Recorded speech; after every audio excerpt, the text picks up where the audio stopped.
Hello students, welcome to the channel 0 to 1। तो आज के इस वीडियो हम पढ़ने वाले हैं पैलिंड्रोम नंबर्स के बारे में। अब इस वीडियो को दो तरह के लोग देख रहे हो सकते हैं। पहले तो वो जिसने पैलिंड्रोमिक नंबर्स के बारे में बिल्कुल कुछ ना पढ़ा हो, तो उनको मैं बोलूंगा कि आप वीडियो एंड तक देखना, आपको A to Z 0 to 1 सारी चीजें पता चल जाएंगी। तो दूसरे कैटेगरी के वो लोग हो सकते हैं जो भी प्रोग्रामिंग साइड से अपना बैकग्राउंड रखते हो और उन्होंने पैलिंड्रोमिक नंबर्स को पढ़ा हो। तो उनको भी मैं ये बोलूंगा कि आज आपको इस वीडियो में वो बारीकियां पता चलने वाली है पैलिंड्रोमिक नंबर्स के बारे में जो आपको अभी तक नहीं पढ़ाई गई, मैक्सिमम जगह के लोग को नहीं पढ़ाई जाती हैं। तो आप भी इस वीडियो को पूरा जरूर देखना। तो फिर चलिए स्टार्ट करते हैं डेफिनेशन से।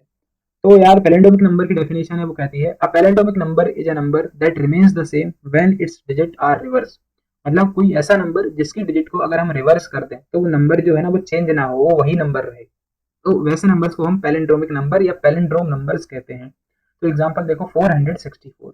तो अब इसकी पहली और लास्ट डिजिट सेम है, तो अगर आप इसको रिवर्स भी करोगे तो हमें 464 ही मिलेगा। सिमिलरली 12321 ये नंबर है, अगर आप इसकी डिजिट को भी रिवर्स करोगे तो हमें सेम नंबर मिलेगा 12321। एंड एक ये भी है, इसकी डिजिट को अगर आप रिवर्स करते हो तो आपको यही नंबर मिलने वाला है 123454321। अगर इसको रिवर्स कर दोगे तो यही मिल जाएगा। ठीक है, तो ये तो हुई डेफिनेशन और ये हुए इसके एग्जाम्पल। ठीक है, अब जब मैंने ये पैलिंड्रोमिक नंबर को पढ़ा था तो मुझे इतना ही पढ़ाया गया था, मतलब डेफिनेशन पढ़ा दी थी और एग्जाम्पल बता दिए थे। अब मैंने कब पढ़ा था? मैंने पढ़ा था जब मैं अपनी प्रोग्रामिंग कर रहा था, तो मेरे सिलेबस में ये चीज थी पैलिंड्रोमिक नंबर्स को, तो इसका प्रोग्राम बनाना था। तो प्रोग्राम में कुछ ऐसा था कि कुछ गिवन सेट ऑफ नंबर्स में से हमें फाइंड करना था कि कौन सा नंबर पैलिंड्रोमिक है या नहीं है।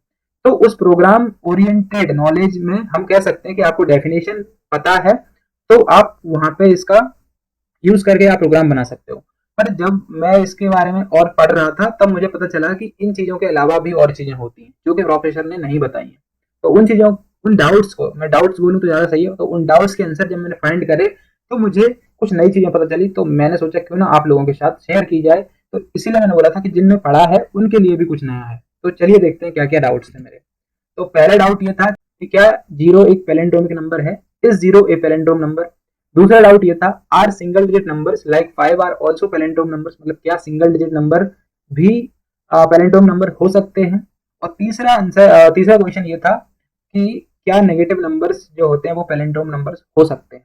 और चौथा एक और डाउट था जो मैंने यहाँ इंक्लूड नहीं करा है, वो ये कि क्या वो नंबर जिनकी डिजिट रिपीट होती हैं वो पैलिंड्रोम नंबर्स होंगे या नहीं होंगे? अब ये सारे डाउट आने की वजह ये थी कि एग्जाम्पल सर ने मेनली 5 डिजिट्स के लिए थे और 3 डिजिट्स के लिए थे, जिनमें सारी डिजिट्स अलग अलग थी, मतलब इस दर पे ये सेम थी। तो डाउट ऑब्वियस है आना यार, जीरो उन्होंने लिया नहीं तो आएगा डाउट कि जीरो है कि नहीं। सिंगल डिजिट नंबर उन्होंने लिए नहीं तो ऑब्वियस बात है ये भी डाउट आएगा। और 44 55 ऐसे नंबर भी उन्होंने नहीं लिए तो इसलिए मेरे को ये भी डाउट आया। और नेगेटिव नंबर्स भी उन्होंने नहीं लिए थे, इसलिए ये डाउट मुझे आया। तो अगर आपको ये डाउट आए थे और जवाब नहीं पता थे तो आपको मिल जाएंगे, और नहीं आए थे तो कोई बात नहीं, आप यहाँ पे देखो इनके आंसर। तो पहला सवाल का आंसर है yes, zero is a palindrome number. ठीक है, जीरो जो है एक पैलिंड्रोम नंबर है। दूसरे सवाल का आंसर भी है हाँ, सिंगल डिजिट नंबर जो होते हैं वो पैलिंड्रोमिक नंबर होते हैं। सिर्फ सिंगल डिजिट ही नहीं, कितनी भी डिजिट का नंबर जिसकी रिवर्स करने पर, मतलब जिसकी डिजिट्स को रिवर्स करने पर अगर वही ओरिजिनल नंबर आता है तो वो पैलिंड्रोमिक नंबर होगा। और तीसरा सवाल कि क्या नेगेटिव नंबर जो है वो पैलिंड्रोमिक नंबर है, तो उसका जवाब है नहीं भाई, वो नहीं है। इसका जो रीजन है वो बड़ा सिलीसा है, पर हाँ यार वही रीजन है।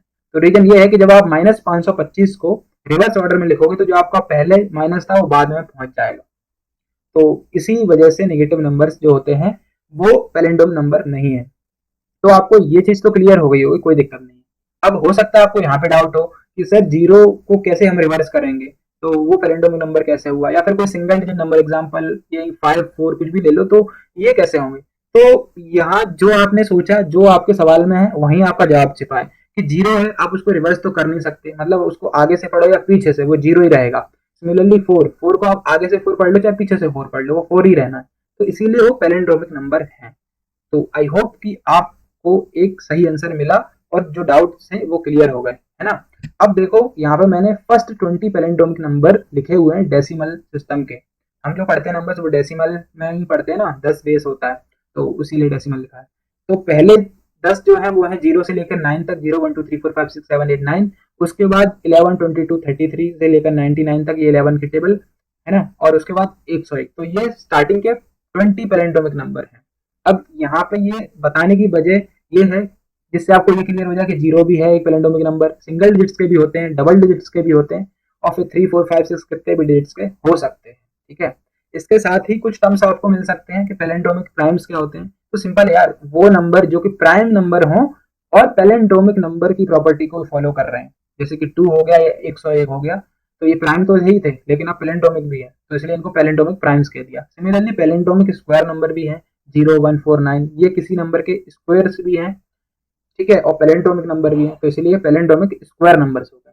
ये तो बस मैंने रेफरेंस के लिए लिखे हैं, और ऐसे कई टर्म्स आपको मिल सकते हैं, लाइक पैलिंड्रोमिक क्यूब्स मिल सकते हैं या फिर कुछ और भी मिल सकते हैं। ठीक है, तो कॉन्सेप्ट की बात करें तो यार इसमें इतना ही था। और रही बात अगर एप्लीकेशन की, तो जैसा कि मैंने बताया, इसका ऐसा कोई एप्लीकेशन नहीं है रियल लाइफ में, है ना, तो इसलिए इसको ज़्यादातर पढ़ाया नहीं जाता है। इसका इंट्रोडक्शन मेनली प्रोग्रामिंग सेक्शन में होता है, जैसे कि मेरा हुआ या फिर जो प्रोग्रामिंग वाले हैं उनके साथ हुआ होगा। दूसरी चीज ये कि इसका मेनली जो उपयोग है वो है रिक्रिएशनल मैथमेटिक्स में। रिक्रिएशनल मैथमेटिक्स क्या होती है? रिक्रिएशनल मैथमेटिक्स जहाँ पे पजल्स वगैरह डिजाइन की जाती हैं, कुछ इंटरेस्टिंग चीजें है ना। ये वैसे भी यार लग रहा है ना कुछ एक अच्छी चीज पढ़ ली आपने, मतलब ऐसा कोई नॉर्मल स्क्वायर क्यूब्स नहीं पढ़ रहे हम, पैलिंड्रोमिक नंबर, एक इंटरेस्टिंग सा नाम, पहली चीज इंटरेस्टिंग सा कॉन्सेप्ट है। तो ये था रिक्रिएशनल मैथमेटिक्स में इसका यूज। तो आज के इस वीडियो में यार इतना ही था। ठीक है, वीडियो अगर आपको इन्फॉर्मेशन वाली लगी हो, अच्छी लगी हो, तो जरूर लाइक करो। ठीक है, अपने सीएस वाले दोस्तों के साथ भी शेयर कर सकते हो, या फिर जिसके साथ भी आपको शेयर करनी हो कर देना, कोई दिक्कत नहीं है। कुछ डाउट हो तो कमेंट सेक्शन खुला है, आप जाके वहां पे लिखो, मैं आपका जवाब दे दूंगा बिल्कुल से। ठीक है, तो आज के इस वीडियो में बस इतना ही। एंड तक वीडियो देखने के लिए आपका बहुत बहुत शुक्रिया।